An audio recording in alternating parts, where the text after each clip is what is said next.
ಮಾಧ್ಯಮದ ಮಿತ್ರರಿಗೆ ತಿಳಿಸಿರುವ ಹಾಗೆ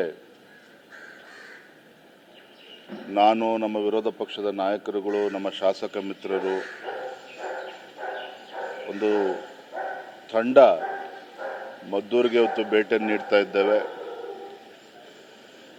ಅಲ್ಲಿಯ ಪರಿಸ್ಥಿತಿಯ ಬಗ್ಗೆ ಒಂದು ಸತ್ಯಾಸತ್ಯತೆ ಬಗ್ಗೆ ತಿಳ್ಕೊಳ್ತಕ್ಕಂಥ ಪ್ರಯತ್ನವನ್ನು ಕೂಡ ಮಾಡ್ತೇವೆ.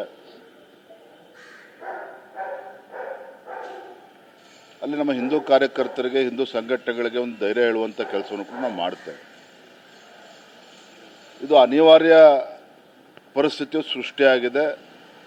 ರಾಜ್ಯದಲ್ಲಿ ಇವತ್ತು ಅಶಾಂತಿ ಕದಡುವಂತಹ, ಶಾಂತಿಯನ್ನು ಕದಡುವಂತಹ ಪರಿಸ್ಥಿತಿ ನಿರ್ಮಾಣ ಆಗಿದೆ ಅಂತ ಹೇಳಿದ್ರೆ ಇದಕ್ಕೆ ಸಂಪೂರ್ಣ ಹೊಣೆಯನ್ನು ರಾಜ್ಯ ಸರ್ಕಾರವೇ ಹೊರಬೇಕಾಗುತ್ತೆ.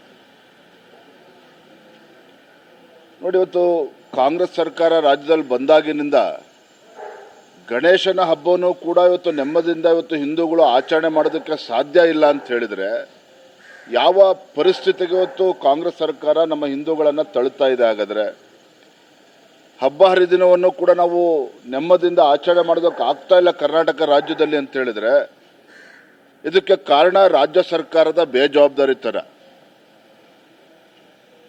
ನಿನ್ನೆ ದಿನ